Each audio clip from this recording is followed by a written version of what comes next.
जम्मू कश्मीर में सीमा पार से होने वाले आतंकवाद पर सुरक्षा बलों ने कड़ा प्रहार किया है। आईजीपी कश्मीर ने जानकारी देते हुए बताया है कि पिछले 12 घंटों में 2 मुठभेड़ में ही पाकिस्तान प्रायोजित प्रतिबंध आतंकी संगठन लश्कर-ए-तैयबा और जैश ए मोहम्मद के 5 आतंकवादी मारे गए। जम्मू कश्मीर पुलिस ने बताया कि पिछले 12 घंटों से ही पुलवामा में ही 4 और बडगाम में ही आतंकी मारा गया। मारे गए लोगों में जैश कमांडर आतंकवादी जाहिद वानी और एक पाकिस्तानी आतंकवादी शामिल है।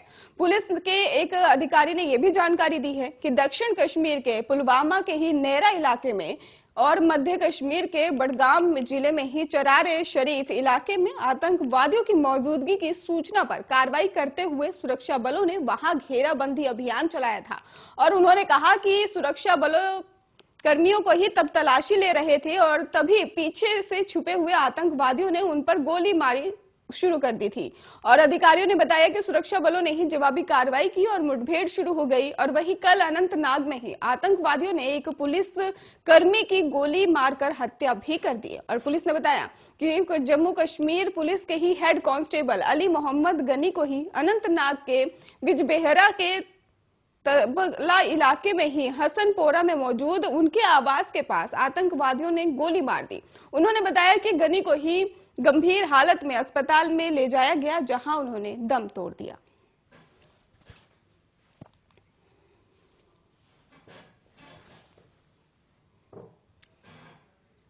पंजाब कांग्रेस प्रमुख नवजोत सिंह सिद्धू ने शिरोमणि अकाली दल के उम्मीदवार विक्रम सिंह मजीठिया के नामांकन पर कहा कि यदि आप विक्रम सिंह मजीठिया में हिम्मत है तो मजीठा छोड़ दें और केवल अमृतसर ईस्ट से चुनाव लड़ें।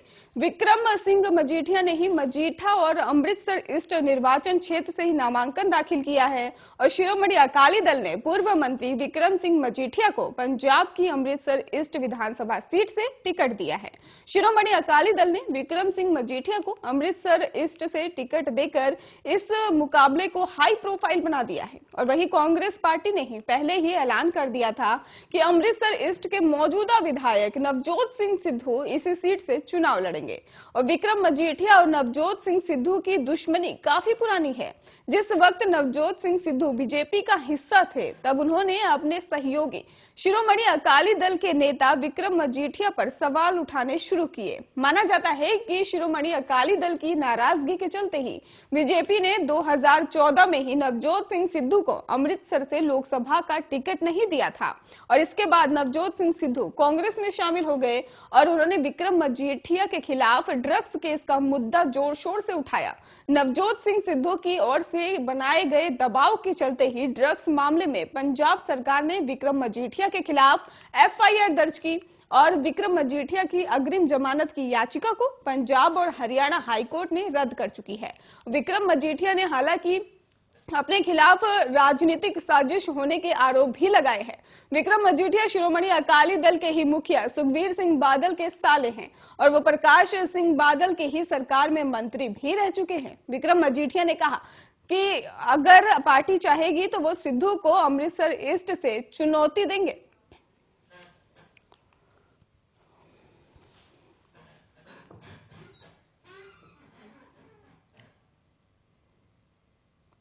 कांग्रेस महासचिव प्रियंका गांधी वाड्रा ने शनिवार को ही आरोप लगाया कि पार्टी को प्रयागराज में युवा घोषणा पत्र जारी करने से रोका गया।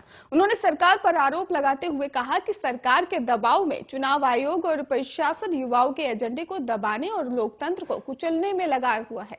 और प्रियंका गांधी ने ट्वीट किया, बीजेपी नेता भीड़ के साथ अभियान चलाए, नफरत भरी बातें करें और प्रशासन का कोई एक्शन नहीं, लेकिन कांग्रेस पार्टी को आज प्रयागराज में युवा घोषणा पत्र जारी करने से रोका गया और सरकार के दबाव में ही चुनाव आयोग और प्रशासन युवाओं के एजेंडे को दबाने और लोकतंत्र को कुचलने में लगा हुआ है।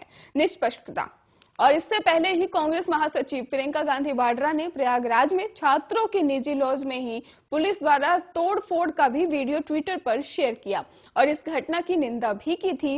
उन्होंने प्रशासन पर निशाना साधते हुए इसे दमनकारी कार्रवाई बताया था और इसके साथ ही प्रियंका गांधी ने ही ट्वीट किया कि प्रयागराज में पुलिस द्वारा छात्रों के लॉज और हॉस्टलों में जाकर तोड़फोड़ करना और उनको पीटना बेहद निंदनीय है। प्रशासन इस दमनकारी कार्रवाई पर तुरंत रोक लगाए और युवाओं को रोजगार की बात कहने का पूरा हक है और मैं इस लड़ाई में पूरी तरह से उनके साथ हूं।